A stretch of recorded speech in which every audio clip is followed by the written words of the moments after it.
नमस्कार, वीडियो की संख्या में देखते हैं।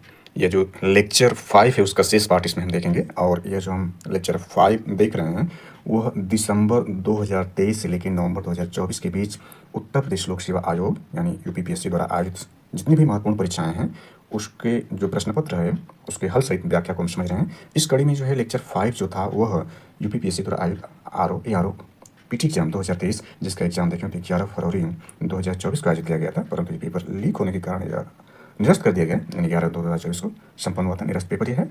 तो इसमें कल के लेक्चर में 1 से लेकर के 37 तक प्रश्नों की हमने जो है विस्तृत व्याख्या की थी और यह जो आपका है समसामयिक घटना चक्र के पूर्वावलोकन पर आधारित है। 1 से 37 तक की विस्तृत व्याख्या हम कर चुके हैं।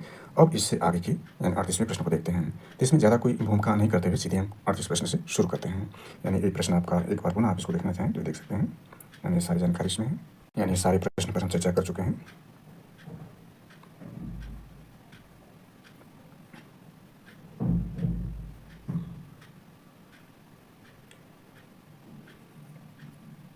चलिए 37 नंबर प्रश्न हमने देख लिया था, 38 पर शुरू करते हैं।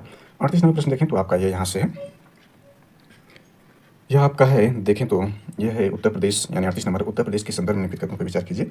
आयुर्वेद महोत्सव 2023 झांसी में आयोजित किया गया था। ताज महोत्सव 2023 उत्तर प्रदेश की राजधानी लखनऊ में आयोजित किया गया था।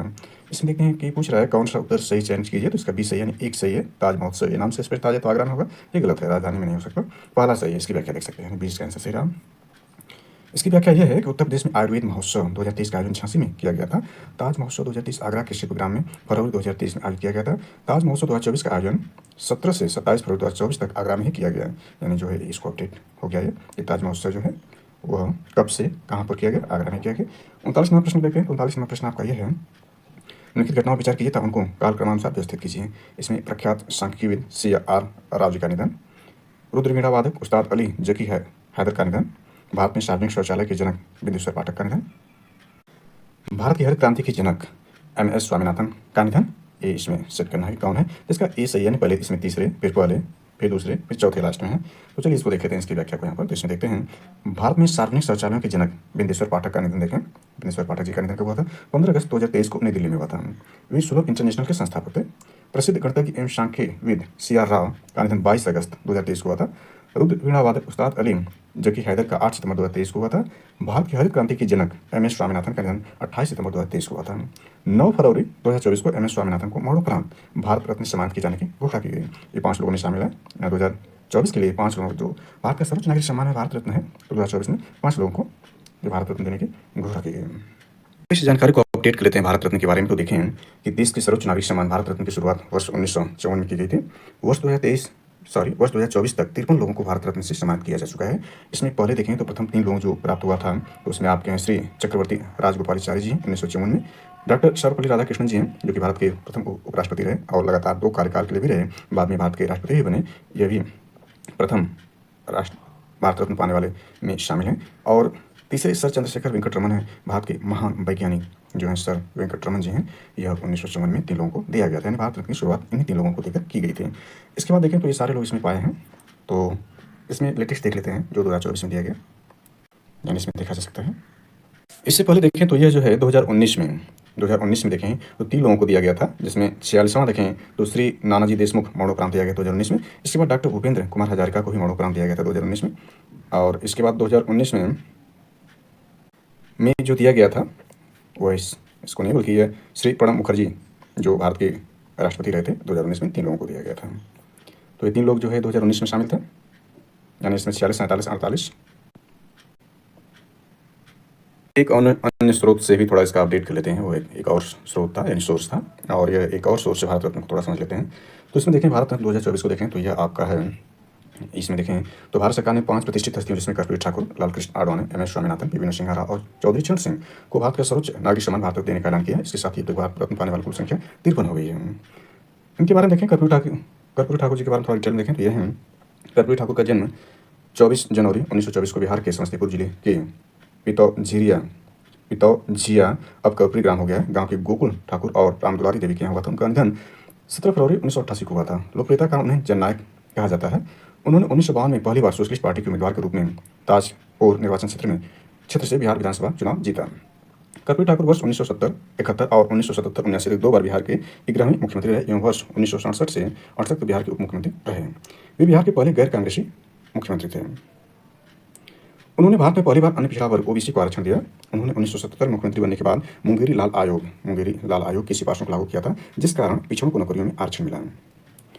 वर्ष 1978 में उन्होंने एक अभूतपूर्व आरक्षण मॉडल प्रस्तुत किया, जिसमें ओबीसी, आर्थिक रूप से पिछड़े वर्गों, ईबीसी, महिलाओं और उच्च जातियों के बीच आर्थिक रूप से पिछड़े वर्गों के लिए विशिष्ट कोटे के साथ 26% आरक्षण आवंटित किया था। उन्होंने बिहार में उर्दू को दूसरी राजकीय भाषा का दर्जा दिया। ये भारत रत्न पाने वाले 40वें, मरणोपरांत भारत रत्न पाने वाले 15वें एवं बिहार से भारत रत्न पाने वाले चौथे व्यक्ति हैं। याद रखना है कि भारत रत्न पाने वाले कुल 40वें हैं, मरणोपरांत भारत रत्न पाने वाले 15वें व्यक्ति हैं और बिहार से पाने वाले में चौथे व्यक्ति हैं। लालकृष्ण आडवाणी को देखें और ओवरऑल में 49वें हैं। अभी हमने देखा था 49वें व्यक्ति रहे। कुल मिलाकर 53 लोग हो गए 2024 में। इसके बाद लालकृष्ण आडवाणी देखें तो भारत रत्न प्राप्त करने वाले 50वें व्यक्ति लालकृष्ण आडवाणी का जन्म 8 नवंबर 1927 को कराची, पाकिस्तान में हुआ था। वर्ष 1942 में वे आरएसएस से जुड़े और 1980 में स्थापित भाजपा के संस्थापक सदस्यों में एक थे। इनकी आत्मकथा किताब का मायना माई कंट्री माई लाइफ है। इन्होंने राम मंदिर के समर्थन के लिए 25 सितंबर 1990 को सोमनाथ से अयोध्या तक रथ यात्रा शुरू की। इसी यात्रा के दौरान 22 अक्टूबर 1990 को समस्तीपुर में गिरफ्तार किए गए। अप्रैल 1970 में जनसंघ की सीट से राज्यसभा के लिए चुने गए। 2002 से 2004 तक भारत के 7वें उप मुख्यमंत्री के रूप में कार्य किया। वे 1998 से 2004 तक भारत के गृह मंत्री रहे। ध्यान रखना है, वे 2009 में भाजपा के प्रधानमंत्री पद के उम्मीदवार रहे। उन्हें 2015 में पद्म विभूषण यानी भारत का जो दूसरा सर्वोच्च नागरिक सम्मान है पद्म विभूषण से सम्मानित किया गया। अब MS स्वामीनाथन जी के बारे में देख लेते हैं। हालांकि प्रश्न इसी पर आधारित था, इसको हमने डिटेल कर दिया।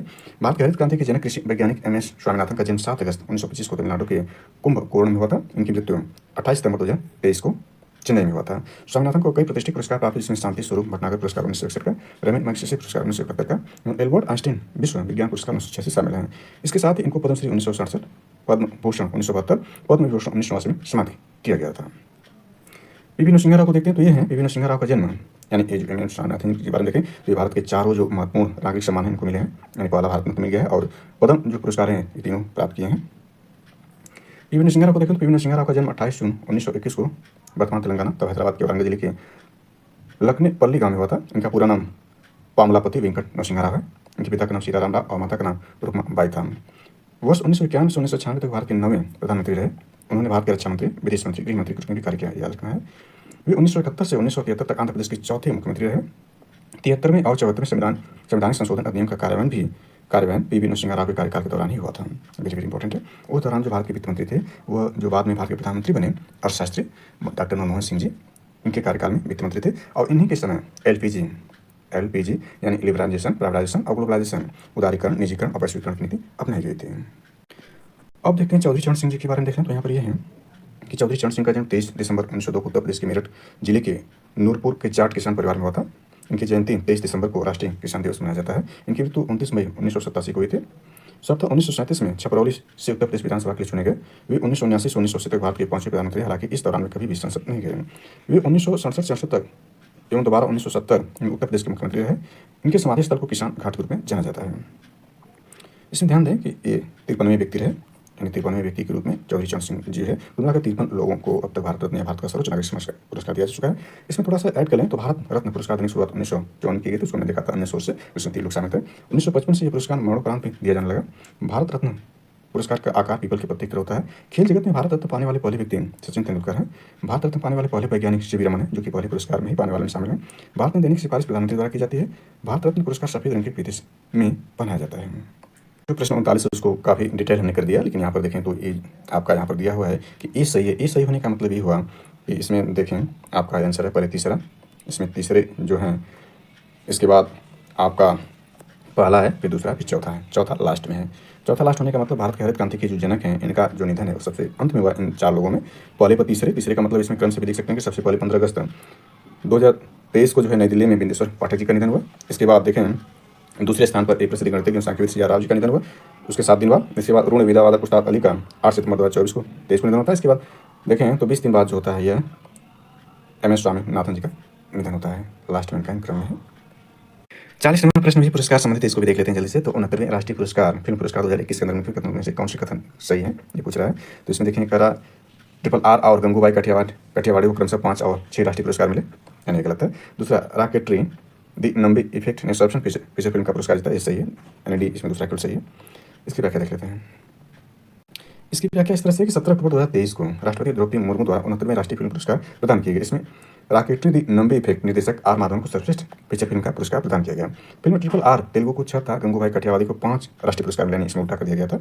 ट्रिपल आर को 6 है, तो यहाँ ट्रिपल आर के 6 है और गंगूबाई काठियावाड़ को जो है 5 है, यानी इसमें उल्टा कर दिया ना, तो ये भी सही होता। तो इसमें देखें ये आपका है, यानी गंगूबाई काठियावाड़ को 5 राष्ट्रीय पुरस्कार मिले। संपूर्ण मनोरंजन प्रदान करने वाली सर्वश्रेष्ठ लोकप्रिय फिल्म का पुरस्कार ट्रिपल आर ने जीता। इसके साथ इस फिल्म ने गीत कुमारम भीमड़ों के लिए सर्वश्रेष्ठ पुरुष गायक पुरस्कार काल भैरव ने जीता। सरदार उधम को सर्वश्रेष्ठ हिंदी फिल्म का पुरस्कार दिया गया। तो ये 69वां है। देखिए तो 8 अक्टूबर 2024 को 17वां फिल्म पुरस्कार दिया जा चुका है, तो इसको अपडेट कर देते हैं। चलिए देखते हैं 17वें राष्ट्रीय पुरस्कार को संक्षेप में। तो यह है 17वां राष्ट्रीय फिल्म पुरस्कार 2024 8 अक्टूबर 2024 को प्रदान किया गया, जिसमें दादा साहब फाल्के पुरस्कार जो है वह मिथुन चक्रवर्ती जी को दिया गया।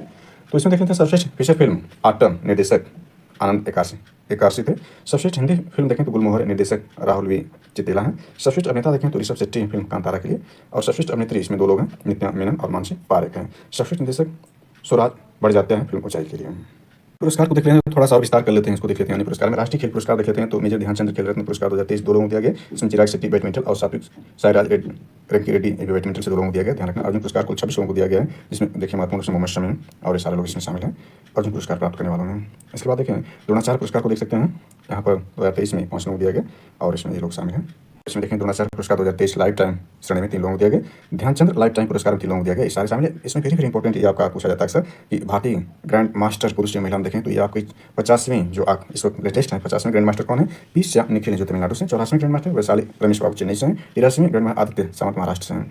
तो एक 50वें को याद रखना है, 84वां पूछ सकता है। और इसमें देखें तो ये है मेजर ध्यानचंद खेल रत्न पुरस्कार 25 लाख दिया जाता है। इसके बाद अर्जुन पुरस्कार में 15 लाख, द्रोणाचार्य पुरस्कार लाइफ टाइम श्रेणी में 15 लाख, द्रोणाचार्य पुरस्कार नियमित श्रेणी में 10 लाख और ध्यानचंद पुरस्कार में 10 लाख रुपये प्रदान किए जाते हैं। अन्य पुरस्कार में देख लेते हैं, यहाँ पर नोबेल पुरस्कार को भी देख सकते हैं। नोबेल पुरस्कार को जल्दी से देखें तो यहाँ 6 श्रेणी में सबसे पहले दिया जाता है चिकित्सा मेडिसिन का। इसमें देखें जो दिया गया विक्टर एम्ब्रोस और गैर रुकुन को दिया, 2 लोग इसमें शामिल हैं। इनका कार्य है माइक्रो आरएनए के लिए। भौतिकी के जॉन हाफील्ड और जेफरी हिंटन 2 लोग इसमें शामिल, इनका कार्य यहाँ देख सकते हैं कृत्रिम तंत्र का तंत्र के लिए। रसायन में डेविड बेकर, डेविस हवाबिस और जॉन जम्पर को 3 लोग इसमें शामिल हैं। ये देखें तो कंप्यूटेड प्रोटीन डिजाइन के लिए, प्रोटीन संरचना को दर्शाने के लिए। इसके बाद देखें शांति का वेरी इंपॉर्टेंट है, निहोन हिंडाल्को जापान का परमाणु उत्थान संयुक्त विश्व शांति प्रदान प्रयास के लिए शांति का नोबेल पुरस्कार। अर्थशास्त्र देखें तो इसमें 3 लोग शामिल हैं, डेरान एस मोगलू हैं, साइमन जॉनसन और जेम्स लॉसन। इनकी इस बात के लिए संस्थान कैसे बनती है और समृद्धि कैसे प्रभावित करती है इसके लिए दिया गया। साहित्य वेरी इंपॉर्टेंट बन जाता है।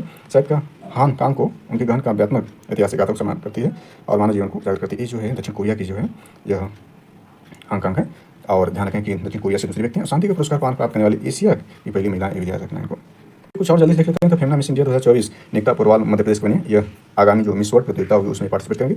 Miss Grand International 2024 Rachel Gupta Jalandhar Punjab की। Miss India worldwide 2024 Dhruv Patel बनी। मिस वर्ल्ड 2024 कृष्णा विश्वा चिकनराज की बनी है। इसको अपडेट कर देते हैं। हालांकि मिस वर्ल्ड तो ये सही है मान लीजिए 2024 के लिए, लेकिन ध्यान रखें कि मिस यूनिवर्स की प्रतियोगिता हो चुकी है जो मैक्सिको सिटी में आयोजित की गई थी। मिस यूनिवर्स याद रखना, मिस यूनिवर्स प्रतियोगिता हो चुकी है वह अक्टूबर 2024 में है और इसमें यानी मैक्सिको सिटी में आयोजित की गई थी। और यह 73वां मिस यूनिवर्स प्रतियोगिता था जिसमें 125 देशों के प्रतिभागियों ने भाग लिया था और जिसमें भारत की तरफ से जो मिस यूनिवर्स इंडिया रिया सिंघा थी उन्होंने पार्टिसिपेट किया था और टॉप जो है 12 नहीं पहुंच पाए थे। और जो विजेता बनी है इसकी वो डेनमार्क की विक्टोरिया कजेर थिलविया बनी है। यानी मिस यूनिवर्स 2024 जो बनी है वो डेनमार्क की विक्टोरिया कजेर थिलविया बनी है। और भारत की जो मिस इंडिया यूनिवर्स थी यानी मिस यूनिवर्स जो पार्टिसिपेट किया भारत की तरफ से वो रिया सिंघा ने पार्टिसिपेट किया और टॉप 12 में बने पहुँच पाए थे। पुरस्कार को देखें शांति स्वरूप भटनागर पुरस्कार 2022 दिया गया, इसको देखा सकता है। 77वां बाफ्टा पुरस्कार देख सकते हैं, इसको हमने देख लिया। 17वां जो राष्ट्रीय फिल्म पुरस्कार को देख लिया। इसके बाद 77वां कांस फिल्म को देख सकते हैं। इसके बाद 96वां ऑस्कर पुरस्कार देख सकते हैं। सर्वश्रेष्ठ ओपेनहाइमर है, सर्वश्रेष्ठ निर्देशक क्रिस्टोफर नोलन ओपेनहाइमर के लिए, सर्वश्रेष्ठ अभिनेता किलियन मर्फी ओपेनहाइमर के लिए, सर्वश्रेष्ठ अभिनेत्री एम्मा स्टोन पुअर थिंग्स के लिए। इसमें ध्यान दें कि जो 66वें रेमन मैगसेसे पुरस्कार 2024 दिया गया उसमें ये 2, 4, 5 लोग शामिल हैं, वेरी इंपॉर्टेंट है। साथ ही अकादमी पुरस्कार को भी यहाँ देख सकते हैं।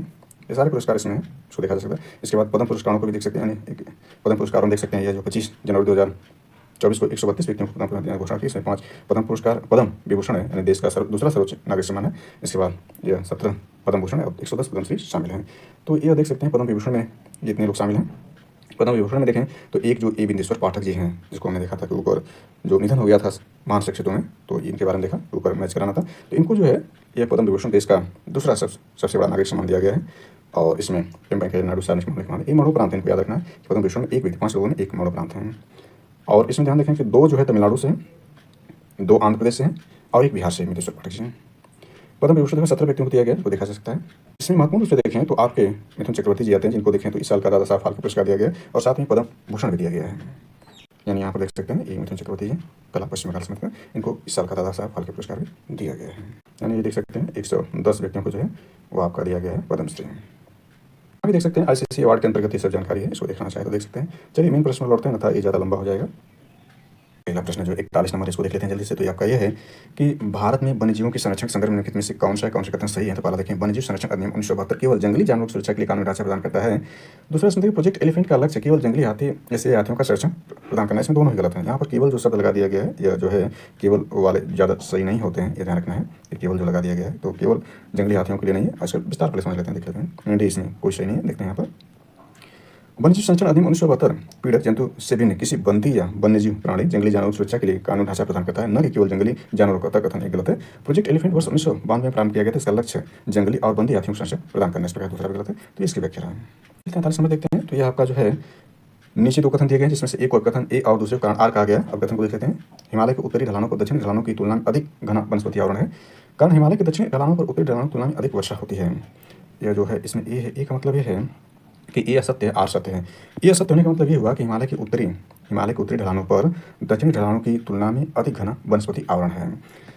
हिमालय के उत्तरी ढलान का मतलब वो जो आपका तिब्बत के पार वाला भाग है हिमालय का, वह आपका उत्तरी ढलान है। और दक्षिणी ढलान का मतलब ये हुआ कि भारत की तरफ जो भाग है दक्षिणी ढलान, तो कह रहा हिमालय के उत्तरी ढलानों पर दक्षिणी ढलानों की तुलना में अधिक घना वनस्पति आवरण है, गलत है। हिमालय के दक्षिणी ढलानों पर उत्तरी ढलानों की तुलना में अधिक वर्षा होती है, सही है। क्योंकि जो आपकी देखिए भारत को सर्वाधिक वर्षा जो होती है दक्षिण पश्चिम मानसून से होती है, और वह जब जाती है बंगाल खाड़ी से बनकर जाती है तो हिमालय से टकराकर पुनः आती है मैदानी क्षेत्र में, और उससे भारी बारिश होती है उत्तर प्रदेश, बिहार, वेस्ट बंगाल। और लौटते हुए मानसून के रूप में देखें तो वहीं जाड़ा की ऋतु में जो होती है तमिलनाडु इत्यादि में, जो भारत के दक्षिण भाग में वर्षा करती है, और वह उत्तर पूर्व मानसून के रूप में लौटती है। तो ये दोनों स्टेटमेंट गलत हो गए। चलिए देखते हैं। बल्कि आर सत्य है, दूसरा आर ये जो है ये वाला सत्य था, ये असत्य है। तो व्याख्या देख लेते हैं इसका। देखें, हिमालय क्षेत्र के दक्षिणी ढलानों को उत्तरी ढलानों की तुलना में वर्षा एवं सूर्यताप दोनों अधिक प्राप्त होती है। इसी कारण हिमालय क्षेत्र की दक्षिणी ढलानों पर उत्तरी ढलानों की अपेक्षा अधिक सघन वनस्पतियां पाई जाती है। कारण भी दे दिया है क्यों पाई जाती है, ये सही है। चलिए 43 नंबर प्रश्न देखते हैं। तो इसमें यह निम्नलिखित में कौन सा है, कौन सा यूरोप के किसी देश की राजधानी नहीं है। यानी इसमें पूछ रहा है कि जो यूरोप महाद्वीप है, उसमें ये किसी देश की राजधानी कौन सी नहीं है। तो ये मीन्स ये हो गया कि 2 और 4 ये देश की राजधानी नहीं, बल्कि वहाँ के शहर हैं। रीगा कैपिटल है, जाग्रेब भी कैपिटल है। चलिए देखते हैं किसके हैं। तो रीगा देखें तो लातविया की राजधानी है। रीगा जो है लातविया की राजधानी है। रॉटरडैम नीदरलैंड का एक शहर है, नीदरलैंड में पाया जाता है। ये बंदरगाह शहर याद रखना इसको।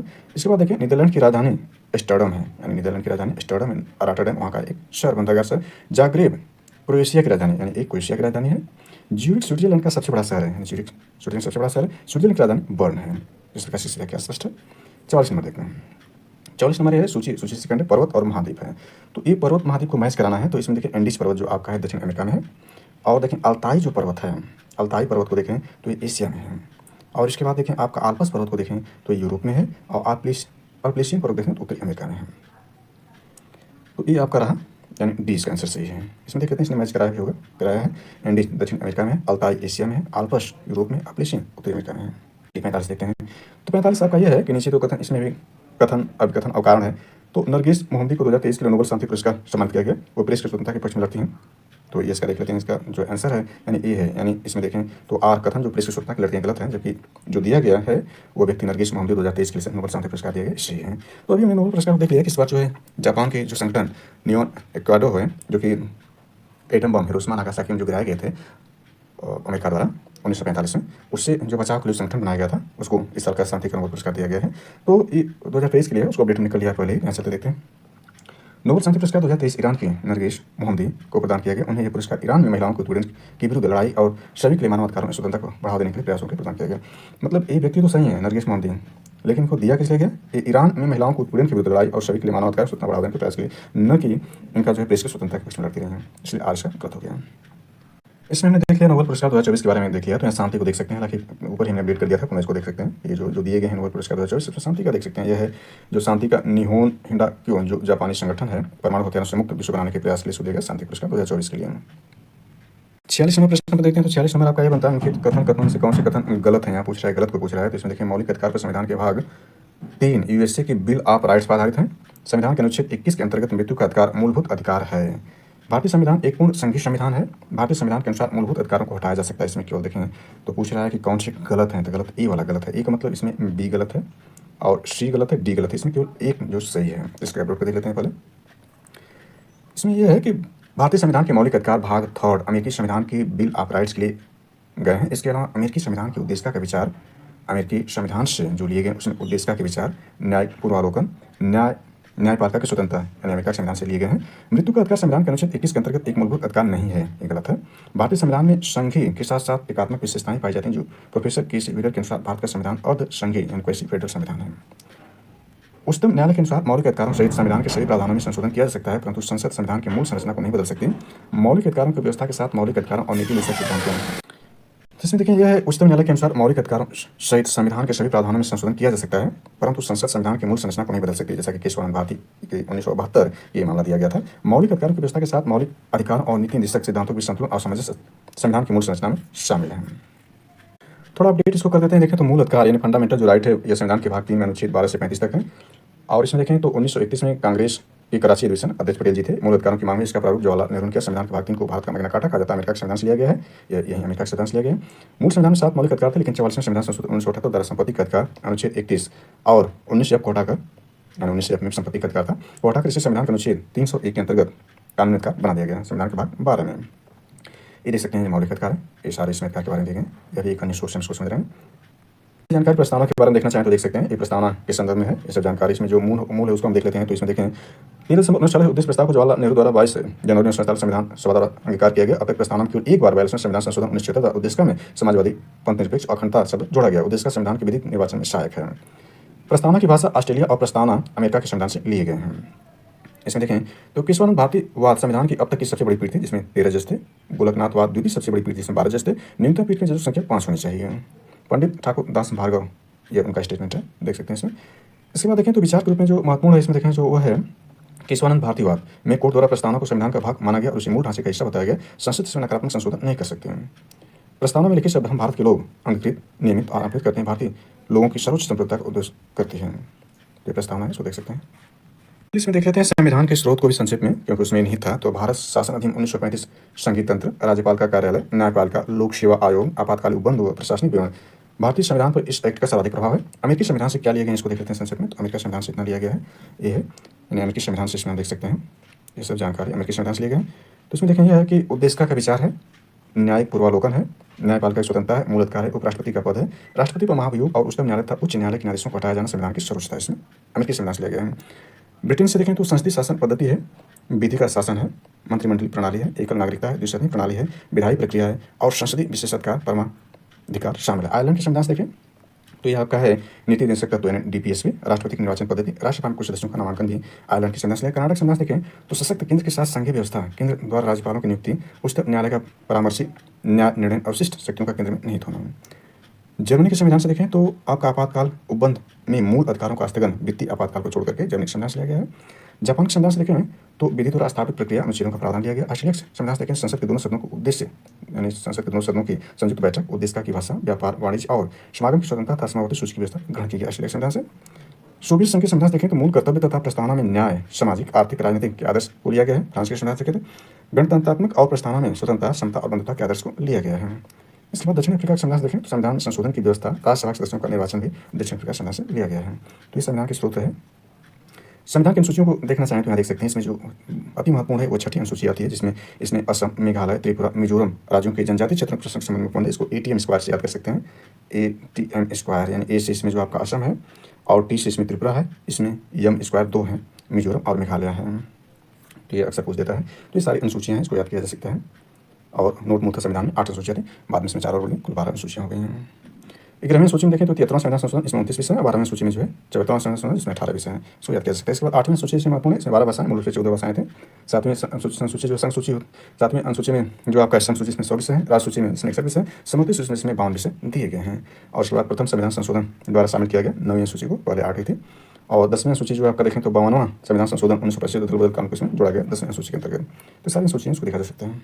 देखें तो संविधान द्वारा मान्यता प्राप्त जो देखें तो 22 भाषाएं कौन हैं, तो यह देख सकते हैं भाषाएं हैं शामिल हैं। सिंधी भाषा को 1967 में 21वें संविधान संशोधन जोड़ा गया। कोंकणी, मणिपुरी और नेपाली को 1992 71वें संविधान संशोधन जोड़ा गया। और बोडो, डोंगरी, मैथिली और संथाली को 2003 के 52वें संविधान संशोधन जोड़ा गया। कुल 22 भाषाएं हैं। यहाँ महत्वपूर्ण से कभी कभार भाग पूछ देता देख सकते हैं। भारतीय संविधान के 22 भाग विभाजित यहाँ इस प्रकार से, यानी सारे भाग को एक नजर आप देखना चाहें तो देख सकते हैं कि ये भाग इसमें दिए गए हैं 22 भाग। महत्वपूर्ण रूप से जो देखें तो 20वां भाग संविधान संशोधन है, 18वां है आपात उपबंध है, 17वां राजभाषा है, 15वां निर्वाचन है, 14 का अधिकरण है।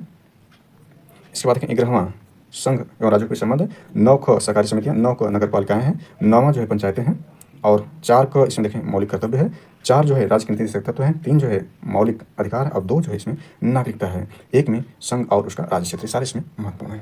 राष्ट्रीय प्रतीक को देखना चाहें तो ये राष्ट्रीय ध्वज तिरंगा है, इसके बारे में सारी जानकारी दी गई। 22 जुलाई 1947 संविधान द्वारा अपनाया गया। इसमें 24 तिलियों जिसका सारनाथ स्थित अशोक स्तंभ से बने चक्र से लिया गया है, यह न्याय का प्रतीक है।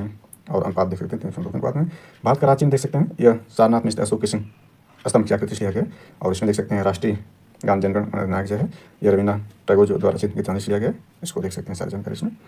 इसके बाद राष्ट्रीय गीत देखें तो आपका वंदे मातरम है और राष्ट्रीय कैलेंडर को देख सकते सम्मत है, यह इसमें सारी जानकारी। इसके बाद ये सब जानकारी कुछ राष्ट्रीय प्रतीक को देख सकते हैं और इसमें देखें तो गणतंत्र दिवस 26 जनवरी है, स्वतंत्रता दिवस 15 अगस्त, गांधी जयंती 2 अक्टूबर है, भारत सरकार राष्ट्रीय घोषित राष्ट्रीय दिवस है। कुछ अन्य प्रतीक के अंतर्गत राष्ट्रीय पशु बाघ है, राष्ट्रीय विरासत पशु हाथी है, राष्ट्रीय वृक्ष बरगद है, राष्ट्रीय पुष्प कमल है, राष्ट्रीय रुपया मुद्रा रुपया है, राष्ट्रीय फल आम है और राष्ट्रीय जलीय जीव डॉल्फिन है, राष्ट्रीय पक्षी मोर है, राष्ट्रीय नदी गंगा है। ये सब कुछ अन्य जानकारी इसमें। चलिए 47 प्रश्न जल्दी से देख लेते हैं। 47 से सूची फर्स्ट उससे गुड सेकंड है, इसमें सूची फर्स्ट सूची सेकंड उसके लिए एक करंट अफेयर था उस दौरान के लिए, तो ताकि ये अपडेट इशू करना होगा तो यह न्यूज इन पर्सन और सारी जानकारी इसमें दी जा चुकी है, वहाँ से आप देख सकते हैं। इसमें देख जया वर्मा सिन्हा, ये जो रेलवे बोर्ड की पहली महिला अध्यक्ष थी, हालांकि इनके स्थापना नया गया करंट अफेयर्स में इसको अपलोड किया गया, वहाँ से देख सकते हैं। इसके बाद ये सारी जानकारी जो है इसको आगे हम देख सकते हैं। इसमें सर है वो डी है, डी का मतलब इसको हम देख लेंगे, ये आपका है डी रहा है। इसमें देखें 1 सितंबर 2023 को जया वर्मा सिन्हा ने रेलवे बोर्ड के अध्यक्ष एवं मुख्य कार्यकारी अधिकारी का पदभार ग्रहण किया था। भारतीय रेलवे की इस नियुक्त होने वाली पहली महिला है।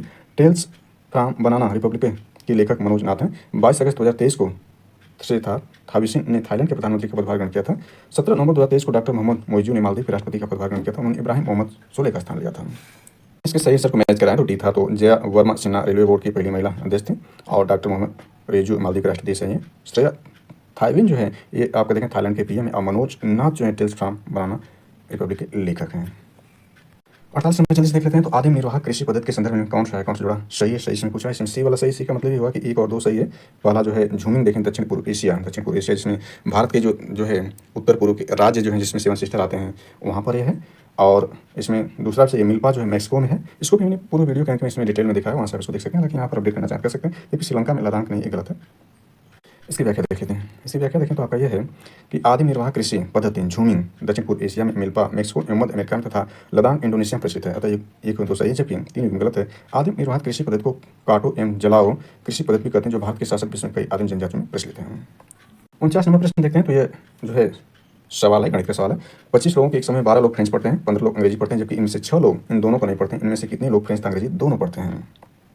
सबसे पहले यहाँ देख लेते हैं चित्र के हिसाब से इसमें दिखाया गया। ए जो है फ्रेंच पढ़ने वाले हैं, बी जो है अंग्रेजी पढ़ने वाले हैं, सॉरी इसमें ए जो है फ्रेंच पढ़ने वाले हैं और सी अंग्रेजी पढ़ने वाले। बी जो देखें बी जो है ये फ्रेंच और अंग्रेजी दोनों पढ़ने वाले हैं और डी इसमें न तो फ्रेंच पढ़ता है न तो अंग्रेजी पढ़ता है। इसमें देखें तो ये सारे लोगों को जोड़ दिया जाए, यानी सारे समूह A plus B plus C plus D 25 हो जाएगा। इसमें दिया है कि ये 25 लोगों का एक समूह है। इसमें फ्रेंच पढ़ने वाले देखें तो आपका ए प्लस बी 12 है और अंग्रेजी पढ़ने वाले बी प्लस सी 15 है। फ्रेंच दोनों फ्रेंच और अंग्रेजी न पढ़ने वाले यानी डी है, यानी डी बराबर 6 इसमें दिया है कि जबकि इसमें 6 लोग इन दोनों को नहीं पढ़ते हैं, यानी इसमें 6 हो गया। अब इसको हम समीकरण बन गया है 1 2 3, इसके माध्यम से हमको निकालना क्या है, बी निकालना है कि जो दोनों पढ़ते हैं। तो पहले डी का मान रख देंगे तो ये सारा मान आ जाएगा और इसमें ए प्लस सी यानी इसमें जो है 5वें समीकरण के माध्यम से हमको बी को निकालना है। तो इसमें यदि हम ए प्लस बी रखेंगे तो सी का मान आएगा और बी प्लस सी रख देंगे तो ए का मान आएगा। तो जो भी मान होगा उसमें निकाल कर हम रिप्लेस कर देंगे तो आसानी से प्राप्त हो जाएगा। यानी यहाँ देखिए घटा दिया है तो इसमें जो है देखा जाए तो आपका ये मान जोड़ कर बल्कि घटा दिया है, तो इसमें से बी बराबर 8 लोग जो है फ्रेंच और अंग्रेजी दोनों पढ़ते हैं। इसके बाद 50वां नंबर प्रश्न देख लेते हैं।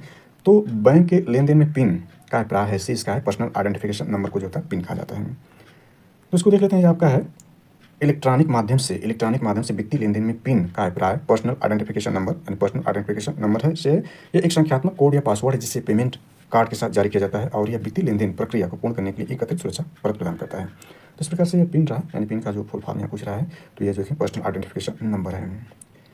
इसके बाद जल्दी से 51 नंबर प्रश्न को देख लेते हैं। तो 51 नंबर प्रश्न आपका यह है, इसमें देश दिया है, देश राजधानी और देश से उसकी राजधानी को शामिल करना है। तो कंपाला की राजधानी जो है यानी कंपाला की राजधानी युगांडा की राजधानी जो है कंपाला है और किगाली जो रवांडा की राजधानी है और किसानसा देखें तो ये आपका कांगो लोकतांत्रिक गणराज्य की राजधानी है और खार्तूम जो सूडान की राजधानी। इस प्रकार से सी का आंसर सही है। नीचे जो इसको मैच करके दिया गया है इसको देख सकते हैं इस प्रकार से। 52 नंबर प्रश्न देखें तो यह कथन और कारण पर आधारित है, इसको जल्दी से देख लेते हैं। तो यह है कि 5 आई संयुक्त राज्य America, Britain, Canada, Australia, New Zealand सहित 5 देशों का एक खुफिया गठबंधन है। ये स्टोन घोस्ट वे स्टोन घोस्ट नामक एक सामूहिक गुप्त डेटाबेस के माध्यम से अपने देशों के हितों के लिए खतरों के बारे में खुफिया जानकारी साझा करते हैं। तो इसमें देखें क्या है, सी जो है, सी मतलब ये दोनों ही सत्य हैं, लेकिन इसकी व्याख्या नहीं कर रहा है, दोनों स्टेटमेंट सही है। मतलब ये 5 आई संयुक्त राज्य अमेरिका, ब्रिटेन, कनाडा, ऑस्ट्रेलिया और न्यूजीलैंड, ये 5 इसमें जो है इनके खुफिया गठबंधन है। और ये स्टोन घोस्ट नामक एक सामूहिक गुप्त डेटाबेस के माध्यम से अपने देशों के हितों के लिए खतरों के बारे में खुफिया जानकारी साझा करते हैं। इसका यानी क्या है, खुफिया जो है गठबंधन का नाम क्या है, स्टोन घोस्ट है।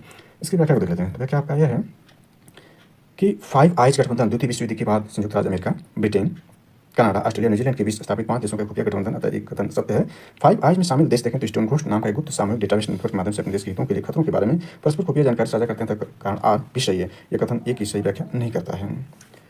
53 नंबर जल्दी देखें तो पंचायती राज संदर्भ में कौन सा कथन सही है, तो इसमें सी वाला सही है आपका। पंचायती राज में पंचायती राज संस्थाओं का चुनाव राज्य चुनाव आयोग के परीक्षण होता है, ये सही है। बाकी गलत है। पंचायत समिति और जिला परिषद प्रत्यक्ष निवासी सदस्यों द्वारा गठित होते हैं, ये गलत हो गया।